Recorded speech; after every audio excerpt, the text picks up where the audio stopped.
Welcome to The Secret Diary of a Retreat Leader, the podcast where we lift the lid on what really happens behind the scenes of retreats. We're Jodie and Claire, retreat leaders, travel lovers, and occasionally crisis managers.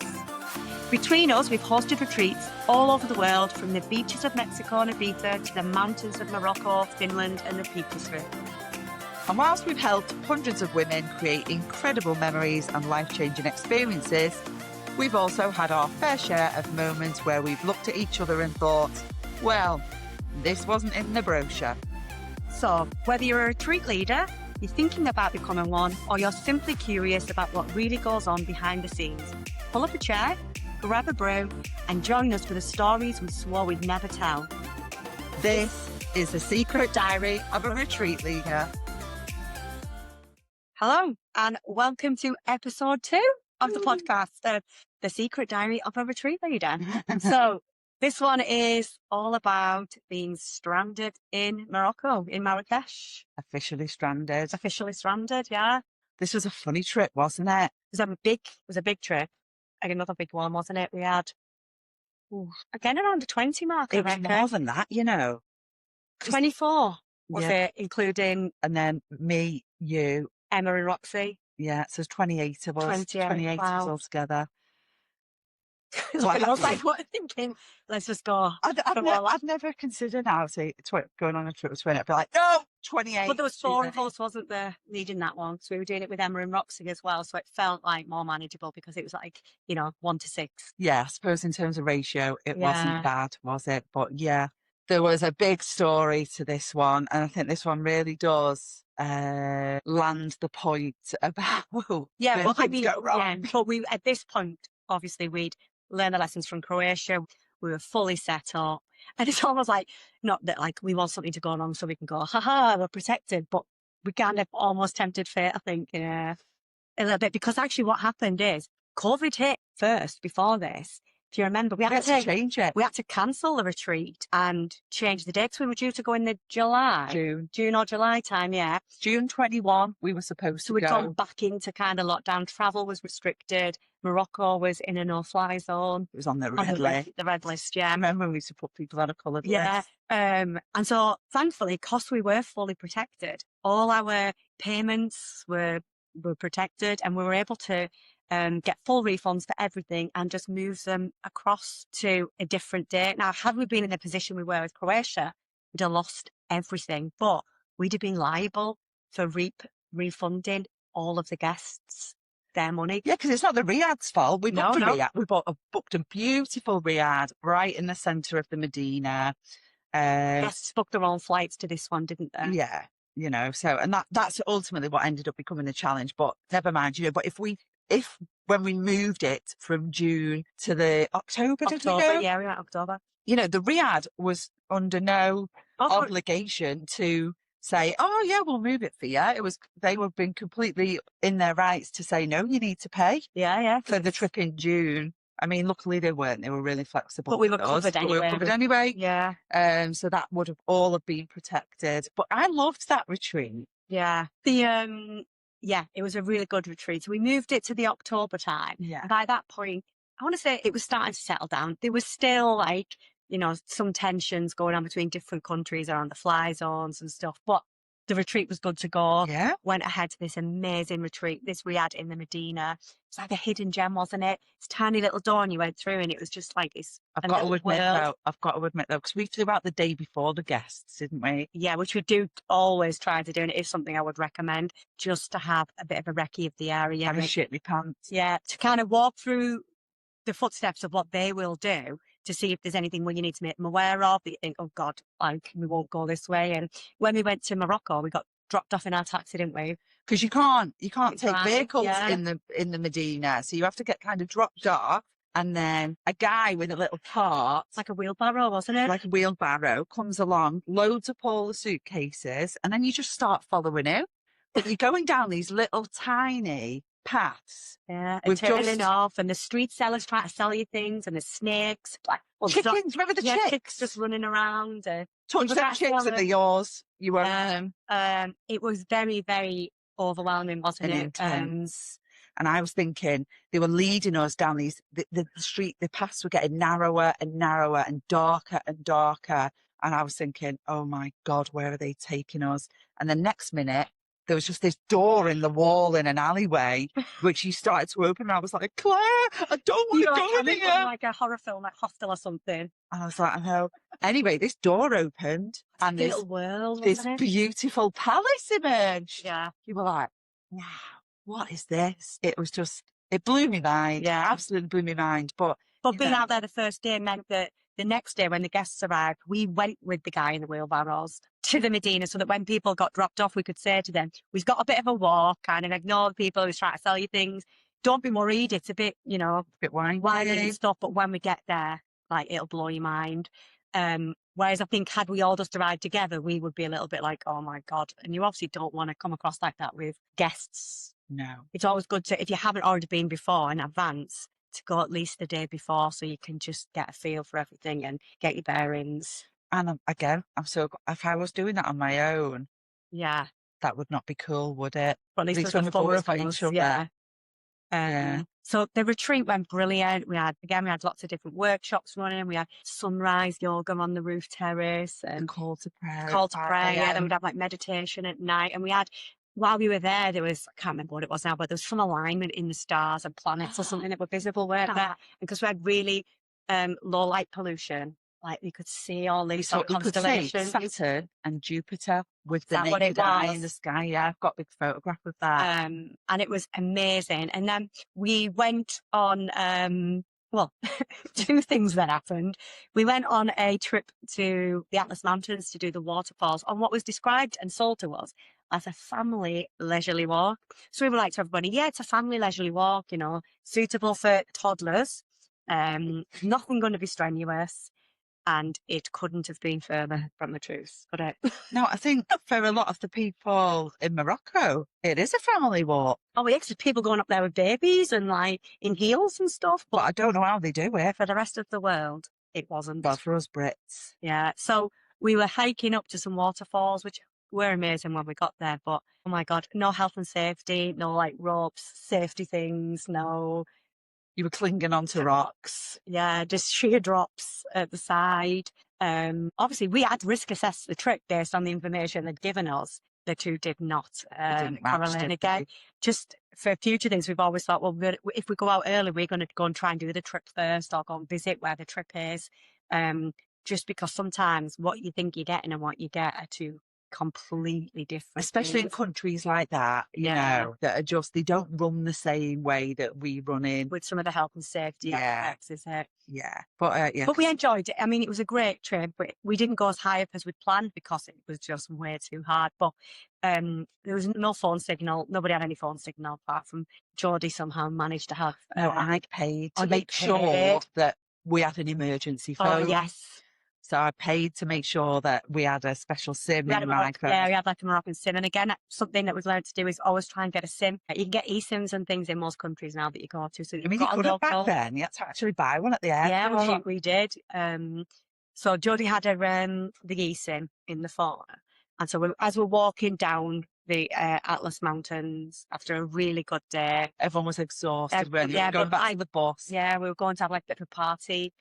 Tea or something that night where it was the last night. Yeah, so everybody was just leisurely walking down the mountain, and then Jodie gets like a ding ding, like all of a sudden, I know, these notifications blurry through, and so she's like on her phone, and I just kind of see her face change, and then she's like, "Come here," to me, Roxy and Emma.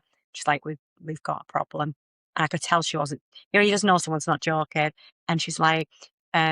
Mike, who was the owner of the Riyadh, he was English, wasn't he? Yeah. He was actually back. He was in England. Yeah. He'd left Jodie a voice note and sent her a text message, basically saying, due to ongoing kind of tensions between the UK and Morocco throughout the COVID period, putting each other in and out of the red zone, Morocco had put all UK flights. They banned us in the airspace. Yeah, banned UK flights entering all in Moroccan airspace. So there would be one final flight at 10 p.m. that night, and after that, all UK flights were not able to enter Moroccan airspace. So all For flights, further notice. until further notice, all flights would be cancelled.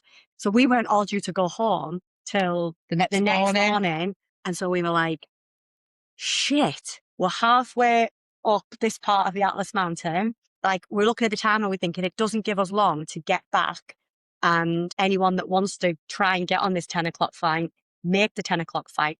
I've got 24 women who all needed to get back to the UK tomorrow for various things, jobs, kids, work commitments, like, and because just they needed to get home because that's what they booked. I mean, to be fair, me and Geordie were like, yes, we get to stay longer because, you know, always a silver lining when it comes to travel and stuff. We milk a little bit longer. But it was like, it was a big problem. And actually we didn't have our own ATOL license at that point. So we hadn't booked the flights for people. So everyone had booked their own independent flights. So although we were fully liable for everything kind of Morocco end, we weren't, we weren't responsible. We had no responsibility. Not to say that we didn't want to help and support, but we had no legal standing or any power to do anything with the flights because we haven't booked as an agent. None of the individual airlines would speak to us because we had no right to be repatriated, did we? Because they were booked as standalone elements. And everyone had flown from different airports, somewhere like Heathrow, Gatwick, London, Manchester, weren't there? It was like, wasn't all one big booking. So we were kind of like on this mountain and we were like... Well, we decided not to tell them. Yeah, well, we just thought there's no point telling people halfway down the mountain because there's nothing they can do with it. And we didn't want people worrying and rushing down and potentially risking injury and things like that. So we thought, right, we'll get everybody on the bus. We'll tell them on the bus and we'll come up with a plan of anyone that wanted to try and get on the 10 o'clock flight.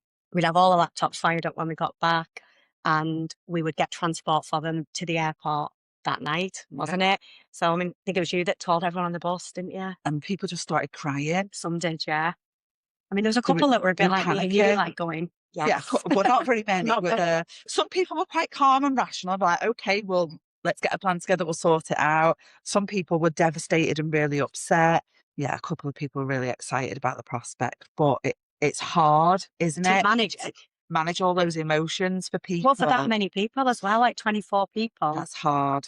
And you were taught, really, there was only a couple that booked together. It was probably about 20 separate bookings, wasn't it? Yeah. So then trying to get hold, if you think it's not only us, it's all the Brits in Morocco. It was the week before half term, wasn't it? But it was half term for some parts. So trying to ring these helplines that you just on hold and then ringing out and being put like through to various You couldn't get through to anybody that night, could you? So in terms of... I think one person got on the 10 o'clock flight, didn't there? Only one person left that night. Can't remember who went when, but what EasyJet said was, no, you all just need to turn up for your flight tomorrow morning as planned. Yeah. So we were like, if you don't, it'll be seen that you've chosen not to come. Now, so most of them had to be up at 6:30, leave at 7:30, because I think the flight was at 10:30 or something that morning. So we got the minibus to take them back to the airport that morning. And then EasyJet just left them all. They put a poster on the wall, didn't they? It wasn't even a poster. It was like a post-it note. It was a ripped bit of notepad with a bit of sellotape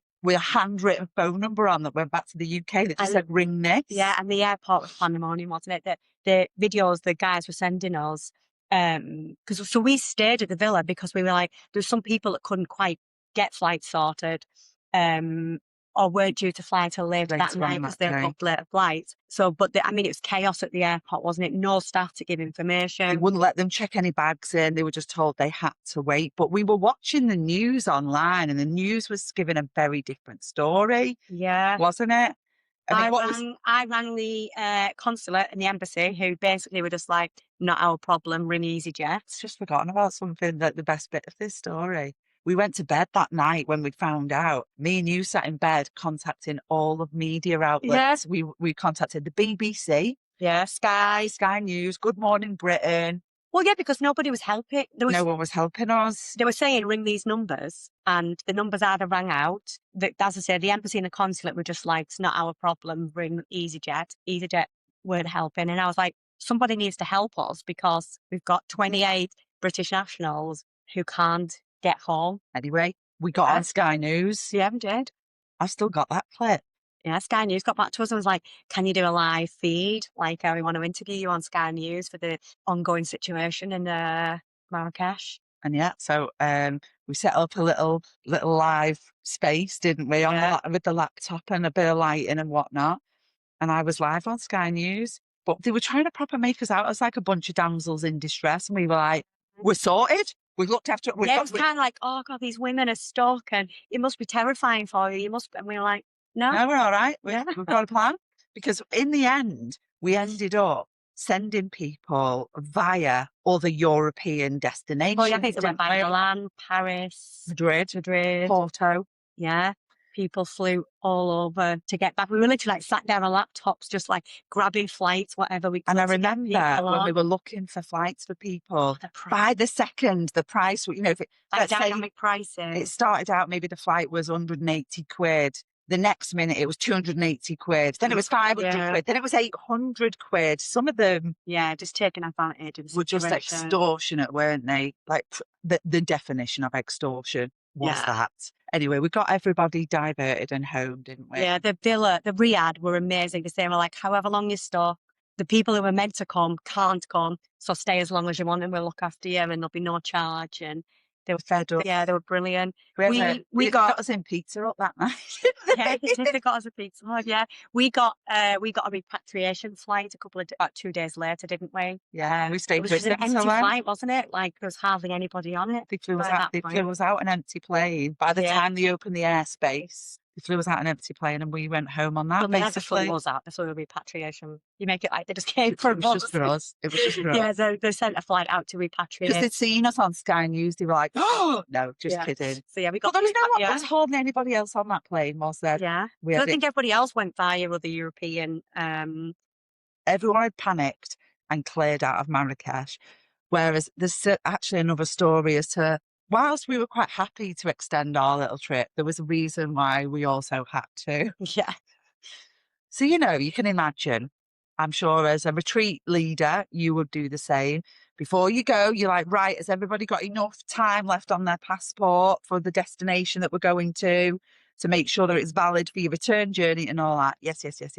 And so when we were going to Morocco, to Marrakesh, for a European destination, you had to have 6 months left on your passport. But for Morocco, it was only 3 months. And my passport only had 4 months left on it. But I was like, oh, well, I'll renew it after Morocco because and I was just like, so it doesn't matter. I don't need it. I'm not going to Europe. I don't need 6 months. It's fine to go to Morocco. But then because I had to fly home via a European country, I couldn't go. You couldn't fly, could you? Couldn't fly unless the only option was to go to Dubai. You can imagine we were devastated at the thought of potentially having to fly and spend 2 days in Dubai. And to then be able to come home. But we didn't. We just sat it out in the end, didn't we? Well, because we knew it would eventually resolve and that there would be a duty of care to repatriate us. But yeah, it was shows that it does go wrong. And that could have been massively wrong. Because again, everybody's travel insurance helped recover the costs of these cancelled flights. I mean, it wasn't easy for many people. And some people didn't get the full amounts back from the airlines. However, had they booked on a trip that, let's say, our retreat wasn't compliant, it would be an easy way for insurance companies to get out of paying the compensation because they would just say that your trip wasn't a compliant package. And then therefore they don't have to pay anybody, do they? So that was one of the examples of when things went wrong. You know, and actually it was reasonably on the cards. Yeah. And actually why having another person, even if it's not a co-host, if it's just somebody that's on the retreat that's maybe a close friend or something that you've had to come and help on, having somebody to bounce it off and talk through strategies, because to deal with that on your own would be quite a lot, wouldn't it? And what you don't want to do is put it on the guests. You want them to feel safe, looked after. And someone's in control. It's organised. It's being resolved quickly. And when they can't get through to people and I can't get any answers, we want to be able to go, well, actually, let us try and get the answers for you, which is why we were going through the consulate and the embassy. And it made us then think about, actually, do you know what? In that situation, we would have liked to have sorted everybody's flights out for them. But because we hadn't booked the flights and we weren't the travelling guest, obviously the airlines wouldn't speak to us about other people's bookings, and which is why then we decided to get our own ATOL license, because then actually we could book all the flights, create an ATOL protected package, and we would be able to liaise with the airlines in that situation to take that stress away. So from much the better, guests. isn't it? Yeah. So much better. So yeah, there you go. Marrakesh, stranded. Yeah. That was retreat number 2. So that, again, many a lesson. There's a lesson in every one, and why we wanted to share them with you. So yeah, hope that one is also quite useful. Yeah. We'll see you now for episode 3. I think we're moving on to Santorini. Santorini. We'll be Yeah. in Santorini for episode 3. So we'll see you there. Bye. Bye. Well, that's it for this episode of A Secret Diary of a Retreat Leader. If today's story taught you anything, it's probably that retreats are a bit like ducks. On the surface, everything looks calm, serene, and beautifully put together. Underneath, someone is paddling like mad and wondering whether the chef, transfer driver, or weather forecast is about to ruin their day.